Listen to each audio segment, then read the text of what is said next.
Good morning students. अभी तक हमने एक्सट्रीमिस्ट और मॉडरेट दोनों लीडर्स के बारे में जाना था, जिसमें हमने कल मॉडरेट लीडर्स जो थे उनकी क्या, लिबरल लीडर्स या मॉडरेट लीडर्स थे उनकी क्या कमी थी जिसकी वजह से एक्सट्रीमिस्ट लीडर्स का इमरजेंस हुआ।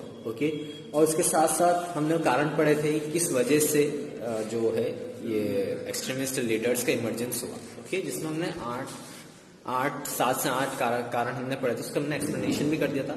आज हम पढ़ेंगे the development of extremist movement as well as their system of working. ये कैसे एक्सट्रीमिस्ट मूवमेंट डेवलप हुआ आगे जाके, इसके साथ साथ उनका काम करने की शैली क्या है। Okay, the real extremist representation of nationalist movement was observed from Maharashtra. The actual extremist movement सबसे पहले ऑब्जर्व किया गया था महाराष्ट्र में, जहां पर पहली बार Ganesh Utsav festival was organised in a public domain, यानी पब्लिकली इसको मनाया गया था इन 1893। फिर उसके बाद सिमिलरली उन्होंने शिवाजी जयंती सेलिब्रेट की थी इन 1899, वो भी एक लार्ज स्केल में इंडिया में। इसके साथ साथ during 1896 97 there was severe discontent among people of Maharashtra. उसका एक और कारण यह था कि लास्ट जब लेक्चर में हमने पढ़ा था कि हमने ना कि महाराष्ट्र में मतलब जो एक आउटब्रेक था कि एक्सट्रीमिस्ट लीडर का इमरजेंसी हुआ था, क्योंकि ब्रिटिशर्स ने जब महाराष्ट्र में ड्रॉट प्लाग दोनों एक साथ हुए थे, यानी कि सूखा भी पड़ा था एज वेल एज महामारी भी फैली थी, तब ब्रिटिश गवर्नमेंट ने महाराष्ट्र के पीपल्स के ऊपर ध्यान नहीं दिया था। वे जो इनकी रानी थी, जो इनकी रानी थी ब्रिटिशर्स की, उसकी राजपोशी में लगे हुए थे दिल्ली दरबार में। ओके, सो कहीं ना कहीं ये डिसकंटेंट भी था अमंग द महाराष्ट्रियन पीपल, जिसकी वजह से इन्होंने ये वेरियस जो गैदरिंग करी, सेलिब्रेशन करा और कहीं ना कहीं एक डिसकंटेंट शो किया against the British government. Okay, ये हमने महाराष्ट्र का पढ़ा। अब हम पढ़ेंगे दूसरी प्लेसेस का। ओके, सेम वैसा ही पंजाब में भी हुआ था। वहां के जो एक्सट्रीमिस्ट मूवमेंट के जो लीडर थे वो थे लाला लाजपत राय। ओके, उन्होंने काफी सारे पीपल को वहां पे इंस्पायर किया और वो अपील करते थे टू द लोकल पीपल्स, जो उनका न्यूज़पेपर के थ्रू है ना, उनका न्यूज़पेपर था कायस्थ समाचार। सेम ऐसा ही बंगाल में भी हुआ, हालांकि बंगाल में extremist movement after the partition of Bengal होने के बाद हुआ था। ओके, क्योंकि वहां पे पार्टीशन ऑफ बंगाल हमने लास्ट क्लास में पढ़ा था, जहां पर उन्होंने बिकॉज वहां पे ऑलमोस्ट जो आबादी थी वहां पे हिंदू मुस्लिम जो थे वो इक्वल क्वांटिटी में थे, तो उन्होंने वहां पे डिवाइड एंड रूल पॉलिसी के तहत हिंदू को अलग और मुस्लिम को अलग ऐसे करके उन्होंने बंगाल का पार्टीशन कर दिया, जिसकी वजह से वहां के पीपल्स में भी काफी गुस्सा आ गया था। As a reaction of the partition Bengal, वहां पे एक्सट्रीमिस्ट मूवमेंट और ज्यादा एग्रेसिव होने लगे।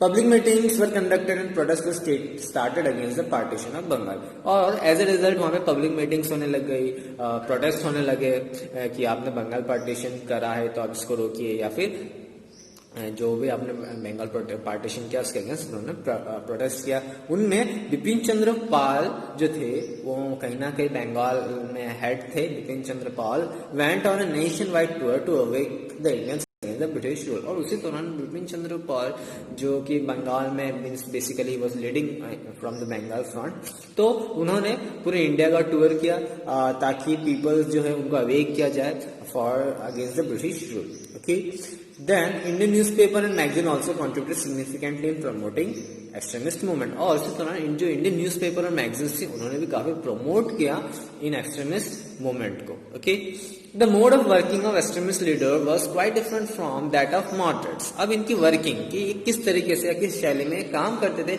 बहुत ज्यादा डिफर करता है as per the moderate leaders या फिर liberal leaders. They believe in sacrifice and martyrdom as means to achieve freedom. अब उनका जो मोटिव था कि वो कुछ भी करने के लिए तैयार थे, त्याग भी देने के लिए, त्याग करने के लिए तैयार थे, शहीद होने के लिए तैयार थे, ताकि वो फ्रीडम अचीव कर सके। ओके, बॉयकॉट, स्वदेशी and Indian education were the 3 weapons. In extremist leaders के जो 3 मेन वेपन्स होते थे वो कौन से थे?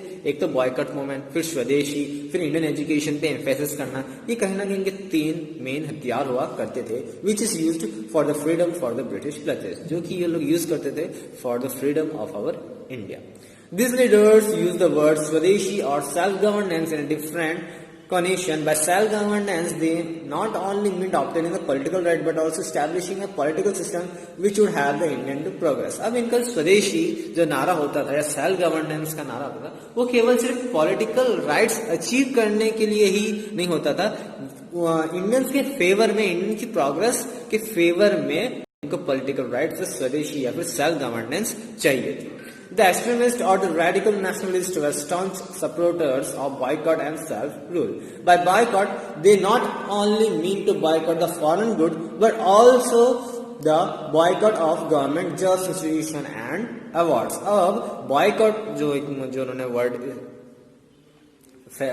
मूवमेंट किया था, उसमें सिर्फ उन्होंने फॉरेन गुड्स को ही बॉयकॉट नहीं करा था और बहिष्कार नहीं करा था. बॉयकॉट का मतलब होता है बहिष्कार करना. उन्होंने जो गवर्नमेंट जॉब जो इंडियन को ऑफर हो रही थी, जो इंस्टीट्यूशन, जो अवार्ड्स मिलते थे, उन्होंने उनको भी बॉयकॉट किया. Self rule was considering to boycott. In the last decade of 19th century, the idea that it outflow of money and poverty has to be curbed. The locally made स्वदेशी goods should be used more and more. और कहीं ना कहीं जो गरीबी आ गई थी India में, तो इसी वजह से जो बॉयकॉट एज वेल स्वदेशी, जो वो यहाँ पे दो वर्ड आपको बार बार सुनना है, तो उसमें ये था कि जितना भी जो गुड्स बनाया जाए वो देश में ही बना जाए और देश के लोगों से with in the Indians he purchase करें, ताकि जो भी लॉस हुआ है, जो इंडियन गरीब इंडिया की जो जनता है वो गरीबी की तरफ जा रही थी, वो कहीं ना कहीं उभर पाए. और कहीं ना कहीं एक नारा लगा था कि use of local good become synonymous to nationalism. और कहीं ना कहीं एक तरह से नेशनलिज्म जो व्यक्त करना होता था, तो कहीं ना कहीं लोकल गुड्स खरीद के स्वदेशी करना, फिर बॉयकॉट करना इंग्लैंड ब्रिटिशर्स के गुड को, कहीं ना कहीं एक मूवमेंट का हिस्सा बन गया. English education was a barrier in the intellectual development of the Indians. Extremist nationalists attempted to provide intellectual development through the scheme of National Education Program. The objective of National Education Program was to provide education which would support national welfare. Aim to achieve national welfare, a National Education Council was also established. अब English एक कहीं ना कहीं barrier थी उस समय Indians को कहीं ना कहीं कम्युनिकेट करने से और कहीं ना कहीं ब्रिटिशर्स के सामने अच्छे से खड़े होने के लिए, मैंने उनको कम्पीट करने के लिए. तो इस वजह से एक्सट्रीमिस्ट लीडर्स ने रियलाइजेशन हुआ, तो उन्होंने एक नेशनल एजुकेशन काउंसिल एस्टैब्लिश किया, जहां पर ऑब्जेक्टिव ये था नेशनल एजुकेशन प्रोग्राम का कि एजुकेशन प्रोवाइड की जाए, इंग्लिश एजुकेशन प्रोवाइड की जाए इंडियंस को, ताकि ये वेरियस प्लेसेस में अपनी बात रख सके, अपने पॉलिटिकल राइट्स के बारे में जान सके. Now, the importance of the extremist or the radical movements. अब इन एक्सट्रीमिस्ट लीडर्स या एक्सट्रीमिस्ट मूवमेंट्स के इंपॉर्टेंस क्या है? The extremist leaders adopted a policy of non-cooperative protest policy instead of cooperation with British government. अब जो extremist leader थे वो cooperate नहीं करते थे, उनका बेसिकली कुछ भी मीन्स ब्रिटिशर्स के अगेंस्ट वो लोग कॉपरेट नहीं करते थे. दे वर नॉन कॉपरेटिव, या उनका जो मोटिव था प्रोटेस्ट का वो था non cooperative. Okay, with British government, this policy was converted into a mass movement. आगे जाके ये पॉलिसी एक मास मूवमेंट में भी तब्दील हुई. The extremist nationalists were resorted to the path of violence and stress on a creative program in order to make mass movement more powerful and impacting. This can be seen by the most significant features of the movement. जब जो कुछ extremist nationalist ऐसे भी थे जिन्होंने violence का सहारा भी लिया, जिससे कि इस मूवमेंट को एक ज्यादा सिग्निफिकेंस एंड इंपॉर्टेंस मिली. They launch boycott, introduced concept of Swadeshi, established National Education Council, and thus stressed on creative programs and reinforced on the development of inherent qualities like self-esteem, self-dependence and self-reliance in an individual. और कहीं ना कहीं extremist leaders ने किन किन चीजों पर सबसे ज्यादा ध्यान दिया? एक तो बॉयकॉट करना इंग्लैंड गवर्नमेंट को या ब्रिटिश गवर्नमेंट को, फिर उसके बाद में कॉन्सेप्ट ऑफ स्वदेशी, देश के गुड्स देश में बनाना, एज वेल एज इंडियंस ही उनको यूज करें. इसके साथ साथ नेशनल एजुकेशन काउंसिल का एस्टेब्लिशमेंट करना, इसके साथ साथ क्रिएटिव प्रोग्राम्स करना, ताकि जो हमारे नेटिव इंडियंस है उनके अंदर की जो उनकी क्वालिटी है वो सेल्फ डिपेंडेंस की, सेल्फ रिलायंस की, वो एक इंडिविजुअल हासिल कर पाए.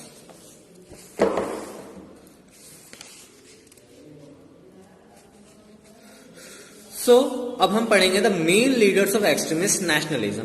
कौन कौन से मेन लीडर्स थे उस समय एक्सट्रीमिस्ट नेशनलिज्म के, इनके बारे में जानते हैं. There was a trio of Lal, Bal and Pal who drove the national movement in a definite direction by exposing the non action of British government and discontent of common Indian. उस समय तीन तिगड़ी थी, this is known as trio, Lal, Bal and Pal. जो कि national movement, जिन्होंने national movement को एक डेफिनेट डायरेक्शन में पहुंचाया by exposing the British government, और कहीं ना कहीं जो डिसकंटेंट है कॉमन पीपल्स का उसको सामने ला गया, जिसमें लाला लाजपत राय, बिपिन चंद्र पाल एंड बाल गंगाधर तिलक, जो अभी हम 3 ट्रायल की बात करी थी वो ये हैं, have credit to awaken the Indians and develop feeling of self-respect, self-confidence and patriotism and courage। और कहीं ना कहीं इनके ऊपर श्रेय ज्यादा कि इन्होंने इंडियंस को अवेक किया, उनके अंदर एक सेल्फ रेस्पेक्ट की फीलिंग लेके आया, सेल्फ कॉन्फिडेंस की, देशभक्ति की और हिम्मत, जो करेज भरा उन्होंने कि हमें ब्रिटिशर्स के अगेंस्ट लड़ना है। Sorry, Tilak is called the father of aggressive nationalism. Tilak को ऐसा माना जाता है कि was one of the most aggressive nationalist, और उनको फादर ऑफ एग्रेसिव नेशनलिज्म का नाम दिया गया। His political thinking was very evidently influenced by his religious thinking. His beliefs were firmly placed in natural rights, political freedom and principle of justice. He proclaim swaraj is my birth right and I shall have it. अब तिलक जो थे वो बहुत ज्यादा, उनकी political thinking बहुत ज्यादा evidently थी। वो चाहते थे कि हमें सारे पॉलिटिकल फ्रीडम्स मिले, हमें नेचुरल राइट जो होते हैं ह्यूमंस के वो मिले, as well as principle of justice. और उन्होंने ही वो एक फेमस जो कोड दिया था या फिर प्रोक्लेम्ड जो एक नारा दिया था कि Swaraj is my birth right and I shall have it, कि स्वराज मेरा जन्म सिद्ध अधिकार है। He fought for the cause of freedom and self governance। और उन्होंने ये जो लड़ाई थी, ये मूवमेंट्स थे, वो इसलिए लड़े ताकि इंडिया की फ्रीडम हो एज वेल एज हम सेल्फ गवर्नेंस कर पाए थ्रू आउट द लाइफ। उन्होंने थ्रू आउट द लाइफ, वो उनका यही उद्देश्य था।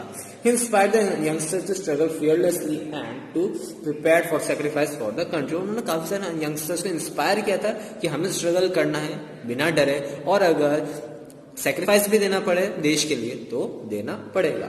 Another extremist nationalist was Bipin Chandra Pal, was an influential orator and an accomplished journalist and an educationist.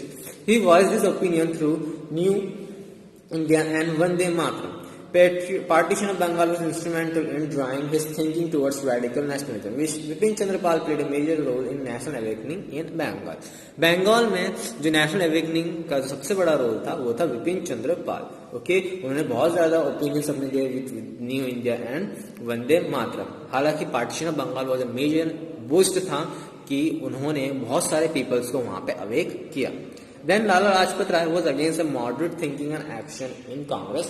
He protested very strongly against the partition of Bengal। Lala Lajpat Rai ने भी partition of Bengal के against बहुत ही strongly protest किया था। He believed that Swaraj was essential for the national development। और उनको भी यही था कि इंडिया की फ्रीडम बहुत ज्यादा जरूरत है for the development of a nation, and no reforms and good governance could ever replace swaraj. और भले ही ब्रिटिशर्स कितनी भी अच्छी रिफॉर्म्स ले आए, कितनी भी अच्छी गवर्नेंस का दावा करे, इंडिया कभी भी उन्नति नहीं कर पाएगा अगर उसे इंडिपेंडेंस नहीं मिलेगी तो। ओके, यहाँ पर आपका चैप्टर नंबर 8 कंप्लीट होता है। नेक्स्ट लेक्चर में मैं आपको इसके क्वेश्चन आंसर्स के PDF सेंड करूंगा। ओके, आज के लिए इतना ही। Thank you.